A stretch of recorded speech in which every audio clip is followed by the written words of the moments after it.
So I'm actually looking intentionally for skepticism, because skepticism shows you're thinking. Skepticism shows this is contradicting a conventional way we've always done it. All of the good stuff. And then your third camp are blockers, right? Your blockers are people who are just pro status quo. It has nothing to do with you in some cases.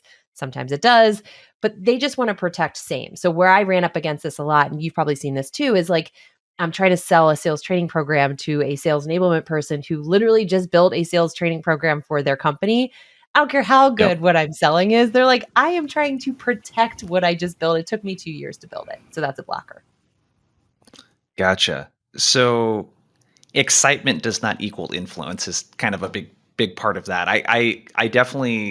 I've definitely learned that the hard way, for sure. Where people, when you put out content, come in, I can't imagine what it was like for you. It's like what I go through times 10, because there's like this big book and movement around it where people come in and they're super jacked, and it's like there isn't even like a project internally at all. They're just excited and like want a fanboy or fangirl sometimes, which is tough.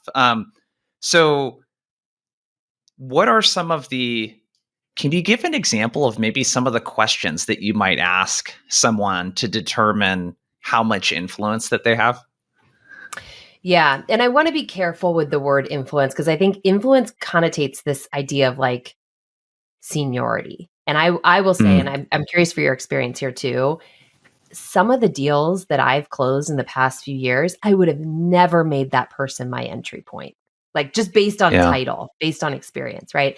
But there's a few things I'm looking for. There's a few things I'm asking for. One is I'm looking for people that have evidence of comfort with change. So to be very specific, if I looked at when I did my analysis of deals I won and lost every single year, one of the most common factors of deals I won where there was someone in the business that had changed at a leadership rank, like new CEO. Sometimes it was the person buying, but sometimes it was those around it. So like change is already happening in the business.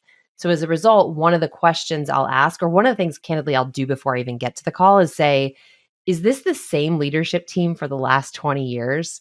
Like, what's the likelihood these dudes and ladies are going to change? Probably limited. Or is there a new force, a new thing that has come in that has actually disrupted something? Because where disruption exists, change is obviously a little bit easier to swallow.